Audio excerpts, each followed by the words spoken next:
4장 1절부터 11절까지.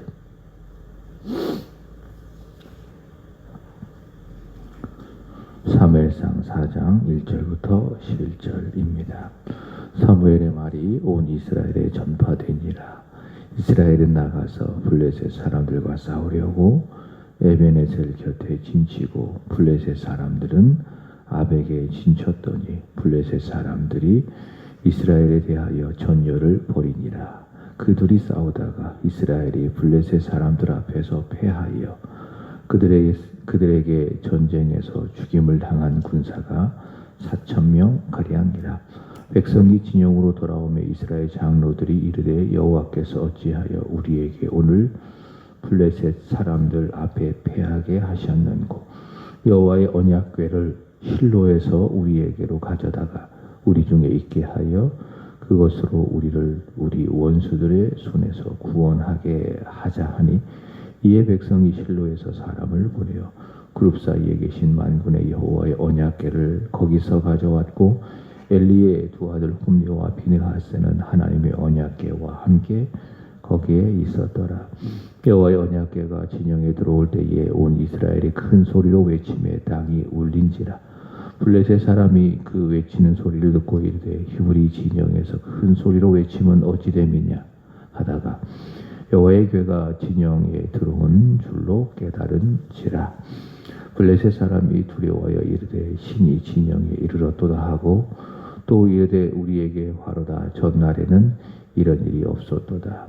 우리에게 화로다. 누가 우리를 이 능한 신들의 손에서 건지리요. 그들은 광야에서 여러 가지 재앙으로 애굽인들을 친 신들이니라. 너희 블레셋 사람들아 강하게 되며 대장부가 되라. 너희가 히브리 사람의 종이 되기를 그들이 너희 종이 되었던 것 같이 되지 말고 대장부 같이 되어 싸우라 하고 블레셋 사람들이 쳤더니 이스라엘이 패하여 각기 장막으로 도망하였고 살육이 힘이 커서 이스라엘 보병에 엎드러진 자가 3만 명이었으며 하나님의 궤는 빼앗겼고 엘리의 두 아들 홈리와 비느하스는 죽임을 당하였더라. 아멘. 전쟁이라고 하는 것은 하나님께 속한 겁니다. 특별히 하나님의 백성에게는 더욱더 그렇습니다. 전쟁이 하나님께 속해 있기 때문에 승리하는가 패하는가라고 하는 것은 하나님의 백성에게 달려있는 것이 아니라 그들의 전술이나 전략이나 가지고 있는 무기에 달려있는 것이 아니라 하나님께 달려져 있습니다. 오늘 말씀은 이스라엘이 블레셋과의 전쟁에서 패합니다.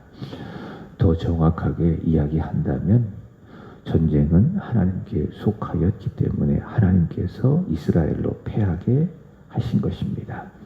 왜 하나님께서는 이스라엘로 하여금 이 전쟁에서 패하게 하셨는가? 그들의 죄악을 돌이키고 잘못된 신앙을 바로잡고 하나님을 바로 알고 바로 섬기게 하기 위해서 하나님께서는 그들로 하여금 이 전쟁에서 패하게 해 주셨습니다. 그러기에 이스라엘 백성들은 우리가 왜 전쟁에서 패했을까? 그 원인을 바로 알고 회개하고 또 하나님께 돌아와야 합니다. 그러나 그들은 그렇게 하지 않습니다. 오늘 본문 1절의 말씀을 보십시오. 먼저 이렇게 이야기합니다. 사무엘의 말이 온 이스라엘에 전파되니라. 사무엘은 누군가? 하나님의 사람이죠. 참 선지자죠. 금요기도회 때 말씀을 드린 것처럼 그 입에서 전하는 하나님의 말씀이 단 하나도 땅에 떨어지지 않았습니다. 참 선지자입니다. 온 이스라엘 백성들 단에서부터 부엘세바까지 사무엘을 여호와의 선지자로 인정했습니다. 이렇게 사무엘이 세워지고 또 그 하나님의 말씀을 이스라엘 가운데 전파했음에도 불구하고 전부터 쌓여 있었던 이스라엘 백성들의 영적인 악함과 또 타락이 온전히 해결되지 못해 있는 겁니다. 그러니까 사무엘과 같은 그런 하나님의 사람이 사역하고 있음에도 불구하고 이스라엘의 이 죄의 문제가 여전히 해결되지 못했다. 그만큼 이스라엘 백성들의 부패와 타락이 크고 넓고 깊은 것이죠. 자, 그래서 1절과 2절 말씀에 보면 이스라엘 백성들은 여호와께 속한 그 블레셋과의 전쟁에서 패하고 죽임을 당했는데, 먼저 2절 하반절의 말씀에 보면 그때 그 군사가 4,000명 가량 죽임을 당했다라고 이야기합니다. 군사만 4,000명이라고 하면 큰 전력 상실이죠. 자, 이렇게 이스라엘 백성들이 블레셋과의 전쟁에서 손실을 입고 패배를 했다면 그 원인들을 자신들에게서 찾고, 하나님께 우리가 죄를 지었구나, 우리가 돌아가야 되겠구나, 우리가 회개해야 되겠구나, 이런 모습이 있어야 되는데 그들은 그렇게 하지 않습니다. 또 못합니다. 악이 악으로 보이지 않을 만큼 이들은 자신들의 이 영적인 악함을 보지 못합니다. 아주 영적으로 무지하고 무디어 있는 상태입니다. 그래서 2절의 말씀에 보면 4,000명이 블레셋과의 전쟁에서 패하게 되어지자 이스라엘 장로들이 이야기합니다. 여호와께서 어찌하여 우리에게 오늘 블레셋 사람들에게 패하게 하셨는가? 왜 그렇겠어요? 돌이키라고, 회개하라고, 우상을 버리라고, 하나님께 돌아오라고 이렇게 말하면서도 그 원인을 알지 못합니다. 그러니까 왜 패했는가라고 하는 거기에 대한 물음만 있지 근본적인 원인을 찾아내지 않는 겁니다. 또 못하는 겁니다. 이들은 패배의 원인을 죄악된 자신들에게서 찾지 않고 하나님에게서 그 원인을 찾습니다. 자, 그래서 어떻게 하는가? 3절의 말씀에 보면 이는 여호와에게 언약궤를 가져다가 그것으로 우리의 원수들의 손에서 구원하게 하자. 그러니까 하나님께서 우리로 패하게 하셨다. 이것을 알지 못하고 그저 여호와의 언약궤만 우리가 앞세운다면 우리가 이 전쟁에서 이길 수 있을 것이다. 이런 착각으로 그들은 이렇게 하는 겁니다. 자, 오늘 말씀의 3절과 4절의 말씀이 중요합니다. 3절의 말씀에 보면 이런 말씀이 있습니다. 백성이 진영으로 돌아오매 이스라엘 장로들이 이르되 어찌하여 여호와께서 우리에게 오늘 블레셋 사람들 앞에서 패하게 하셨는고, 여호와의 언약궤를 실로에서 우리에게로 가져다가 우리 중에 있게 하여 그것으로 우리를 우리 원수들의 손에서 구원하게 하고자 하니. 자, 이 말씀에서 3절입니다. 반복되는 말이 있습니다. 우리라고 하는 말이 이 말씀에서 4번이나 반복이 됩니다. 자, 이들의 말을 보면 이들의 영적인 상태가 어떤지 알 수가 있습니다. 우리라고 하는 말을 4번이나 반복하는 것을 보면 이들의 마음에는 하나님이 없습니다. 그러니까 그 사람이 하는 말, 그 사람이 쓰는 용어를 보면 그 사람의 영적인 상태를 알 수가 있는 겁니다. 이스라엘 백성들이 바로 이런 상태죠. 하나님이 없습니다. 거의 없습니다. 중심은 누굽니까? 우리입니다. 그러니까 이들에게 있어서 하나님은 어떤 분이냐? 우리를 위해 존재하시는 분, 우리의 승리를 위해서 계시는 분. 자, 이것을 역으로 말한다면 우리가 잘 먹고 잘 살기만 한다면, 우리가 이 전쟁에서 이기기만 한다면 하나님은 필요가 없다. 하나님은 필요가 없다. 하나님은 단지 우리를 위해 존재하는 분일 뿐. 자, 이런 신앙을 뭐라고 이야기하는가 하면 기복적인 신앙이라고 이야기하죠. 왜 신앙을 가지는가? 우리를 위해서, 내가 잘 먹고 잘 살기 위해서 내가 믿음을 가지는 신앙. 그 중심에는 내가 있는 겁니다. 그러니까 하나님은 나를 위해서, 내 복을 위해서 존재하는 분. 오직 나, 오직 우리. 하나님은 나의 유익과 만족에 도움을 주시는 분. 그래서 이런 신앙을 기복적인 신앙이라고 이야기합니다. 그래서 이스라엘 백성들의 신앙은 여기 3절의 말씀에 보면 우리를 위해서 이런 말씀에 보면 기복적 신앙이라는 것을 알 수가 있습니다. 자, 더 나아가 4절의 말씀에 보면 이렇게 이야기합니다. 이에 백성이 실로에서 사람을 보내어 그룹 사이에 계신 만군의 여호와의 언약궤를 거기서 가져왔고 엘리의 두 아들 홉니와 비느하스는 하나님의 언약궤와 함께 거기에 있었더라. 자, 언약궤는 무엇을 상징하는가 하면은 하나님의 임재를 상징하는 것입니다. 자, 그런데요, 이스라엘 백성들이 생각하기를 이 언약궤만 있다면 이 전쟁에서 우리가 다시 이길 수 있다. 패했지만 언약궤만 앞세운다면은 우리는 이 전쟁에서 이길 수 있다라고 하는 생각을 갖고 있습니다. 자, 여기에는요, 함정이 있습니다. 맞습니다. 하나님이 함께 하시면 전쟁에 이길 수가 있습니다. 그러나 이스라엘 백성들은요, 그 하나님을 향한 인격적인 신뢰가 없습니다. 언약궤만 가지고 있다면 우리는 이긴다. 하나님을 향한 인격적인 신뢰, 하나님의 마음이 어떤지 헤아려 드리고 그 하나님을 신뢰하는 인격적인 믿음, 인격적인 신뢰가 전혀 없습니다. 그저 하나님의 임재를 상징하는 이 언약궤를 앞세우기만 한다면 우리는 이 위기를 극복할 수가 있다. 이 전쟁에서 이길 수가 있다. 이걸 뭐라고 이야기하는가 하면 우상숭배적, 주술적, 미신적인 신앙이라고 이야기합니다. 그러니까 이스라엘 백성들은 이런 3절과 4절의 말씀을 통해서 기복적인 신앙이요, 우리가 중심이니까 하나님을 위함이 없으니까, 두 번째는 언약궤만 앞세우면 우리가 전쟁에서 이길 수 있다라고 하는 우상숭배적, 주술적, 미신적 신앙입니다. 예전에 공포 영화 중에 드라큘라라고 하는 영화가 있습니다. 이 영화는 미신적, 주술적인 영화죠. 사람들의 상상에 의해서 만들어낸 미실적인 영화입니다. 거기에 보면은 이 드라큘라가 싫어하는 것이 있습니다. 그것이 십자가입니다. 그래서 드라큘라를 이기기 위해서 어떻게 하느냐, 십자가를 그 앞에다 딱 대죠. 그럼 드라큘라가 무서워하고 도망갑니다.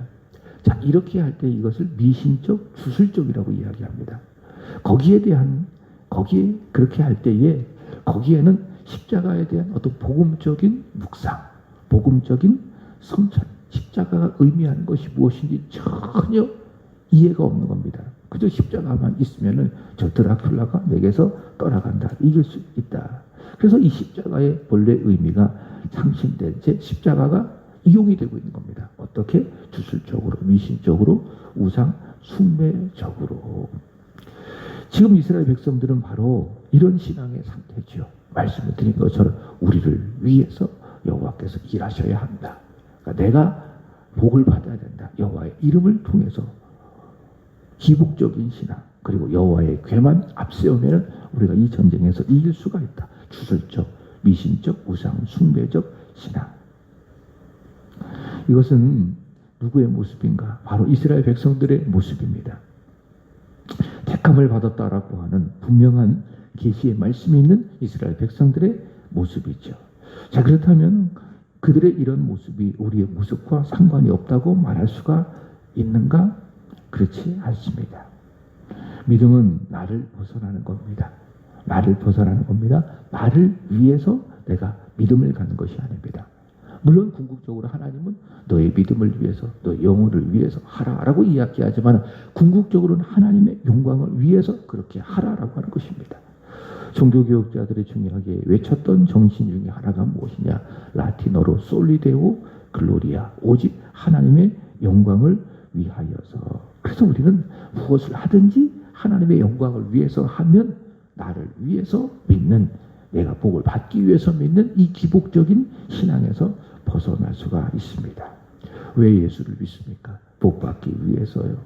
천국 가기 위해서요. 물론 예수를 믿으면 하나님이 주시는 복을 받습니다. 그리고 천국에도 들어갑니다. 물론 바로 믿어야 되겠죠.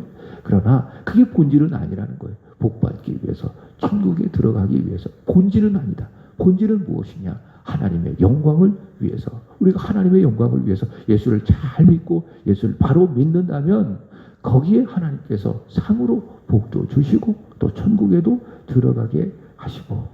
왜 주님을 섬기는가? 나의 유익과 만족을 위해서가 아닌 기복적인 신앙으로 복을 받기 위해서가 아닌 오직 하나, 솔리데오 글로리아, 하나님의 영광을 위해서. 오늘도 우리가 드려지는 예배 맞습니다.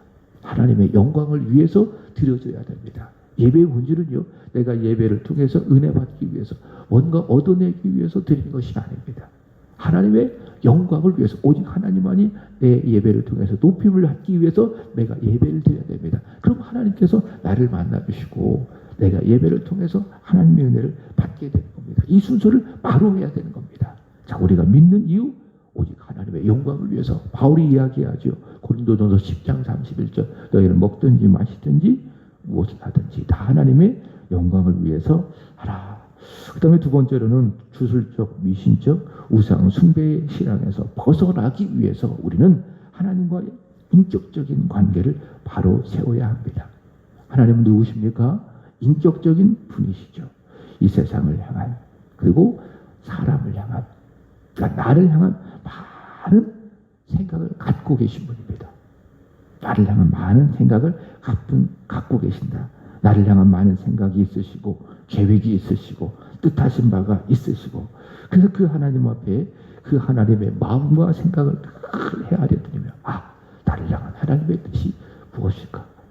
믿지 아니하는 내 주변 가족을 향한 하나님의 계획은 무엇일까? 그분의 뜻은 무엇일까? 깊이 생각하고 깊이 묵상하고, 그러는 가운데 하나님의 말씀을 읽어가면서 하나님의 뜻이 이런 것이었구나, 하나님의 마음이 이런 것이었구나 라는 것을 깊은 말씀의 묵상을 통해서 깨달아 알고, 그리고 기도하면서 하나님의 마음이 이런 것이었군요, 하나님의 뜻이 이런 것이었군요 라고 하면서 하나님과 인격적으로 소통하면서 나의 믿음을 세워나가야 합니다. 하나님과의 인격적인 소통, 말씀과 기도로 하나님과의 마음을 나누고 내 마음을 하나님 앞에 아뢰드리는 이런 인격적인 소통이 있을 때에 우리는 주술적, 미신적, 우상 숭배적인 신앙에서 벗어날 수가 있다라고 하는 거죠. 그러나 이스라엘 백성들은 이런 기복적인 미신적, 주술적, 우상 숭배적인 신앙에서 벗어나지 못하고 그저 여호와께 가서 언약궤만 가지고 와서 그 언약궤만 갖고 있다면 블레셋 전쟁에서 이길 수 있다라고 하는 착각에 빠집니다. 자, 그래서 이때부터 여호와의 언약궤는 언약궤가 아니라 단순한 궤짝, 상자에 불과한 겁니다. 하나님 여기 계시겠어요? 이들이 이렇게 잘못된 신앙으로 언약궤를 앞세우고 계시는데 하나님이 이 언약궤에 계시겠어요? 껍데기에 불과하죠. 단순한 나무 궤짝, 상자에 불과하죠. 5절의 말씀을 보면 실로에서 여호와의 언약궤가 들어오자 온 이스라엘에 마치 승리를 했다고 하는 그 착각 속에 큰 소리로 외칩니다. 자, 그러자 그 소리를 들은 블레셋 사람들이 겁을 먹고 두려워하죠. 자, 그리고요, 도망갈 줄 알았는데, 겁먹고 도망갈 줄 알았는데 그렇지 않습니다. 오히려 용기를 가지죠. 9절의 말씀에 보면 너희 블레셋 사람들아 강하게 되며 대장부가 되라. 자, 이게 이방 사람들, 블레셋 사람들의 말이지만은 또 한편으로는 하나님의 어떤 그런 음성으로 들리는 거예요. 이 세상을 살아갈 때 강한 겁니다. 또 대장부가 되는 겁니다. 하나님께서 마치 여호수아 1장에서 여호수아를 향하여 말씀한 것처럼 강하라, 담대하라. 그래서 우리는 겁먹지 말고 두려워하지 말고 만군의 여호와 하나님이 내 손을 꼭 붙들고 계신다, 나와 함께 하신다라고 한 이런 확신, 이런 믿음을 갖고 어떻게 살아가야 합니까? 강하는 거예요. 그리고 대장부가 되는 거예요.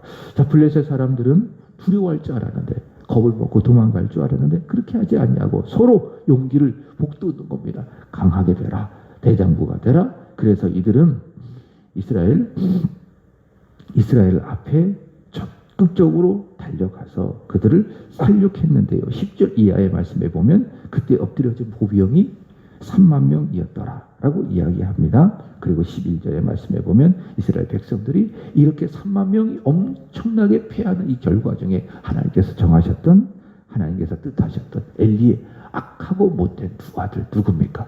홈리와 비느하스가 이 전쟁에서 죽임을 당하게 되는 겁니다. 이스라엘 백성들은 전쟁에서 왜 패했는지 그 원인을 알지 못하고 여전히 잘못된 신앙에서 벗어나지 못하고 그 방식으로 하나님을 이해를 하고 언약궤를 앞세워 이 전쟁에서 이기려고 하니 두 번째 패할 수밖에 없는 것입니다. 말씀을 마칩니다. 저와 여러분들 오늘 하루도 기복적 신앙이 아닌 오직 하나님의 영광을 위해서 이런 믿음으로 살아가는 이런 주일이 되기를 주님의 이름으로 축복합니다. 오직 하나님의 영광을 위해서 오늘도 예배를 잘 드리고 또 예배를 통해서 하나님을 높여드리고, 이것이 무엇인가? 예배의 성공입니다. 하나님의 영광을 위해서 우리가 예배를 잘 드리면 그것이 바로 예배의 성공이다. 그러면 우리는 믿음을 바로 세우고 믿음에 성공하고 믿음에 성공하면 한 주간도 우리는 우리의 삶에, 우리 인생에 승리하게 되는 것입니다. 먹든지 마시든지 무엇을 하든지 나의 복을 위해서가 아닌 오직 하나님의 영광을 위해서 살아가는 저와 여러분이 되기를 주 예수 그리스도의 이름으로 축복합니다. 기도하겠습니다. 하나님 아버지, 나를 위해서가 아닌 오직 하나님의 영광을 위해서 살아가는 우리의 남은 일생이 되게 하여 주시옵소서. 하나님, 오늘 드려지는 주일의 예배를 통해서 주님 임재하시고 역사하여 주시고 성령과 진리로 붙잡아 주셔서 오늘 드려지는 모든 예배가 하나님의 영광을 위해서 드려지는 복된 예배, 거룩한 산제물이 되게 하여 주시옵소서. 오늘은 다음 세대를 위해서 기도합니다. 특별히 내일부터 1박 2일 동안 우리 다음 세대들 수련회를 합니다. 하나님, 수련회를 통해서 하나님을 깊이 만나게 하여 주시옵소서. 오늘 주셨던 말씀처럼 하나님을 인격적으로 만나게 하여 주옵소서. 그래서 그 하나님의 살아계심을 인격적으로 믿고 알고 그 하나님과 교통하고 소통하고 살아가는 믿음의 세대들, 우리 다음 세대들이 되게 하여 주시옵소서. 하나님, 오늘 오후에 있을 구역의 날에도 하나님이 임재하여 주시고 역사해 주셔서 구역 예배에 부흥이 있는 구역 예배가 온전히 세워지는 그런 시간이 되게 하여 주옵소서. 기도하는 시간 성령께서 역사하여 주옵소서. 은혜 받고 응답 받게 하여 주옵소서. 구주 예수님의 이름으로 기도합나이다. 아멘. 하늘에 계신 우리 아버지여, 이름이 거룩히 여기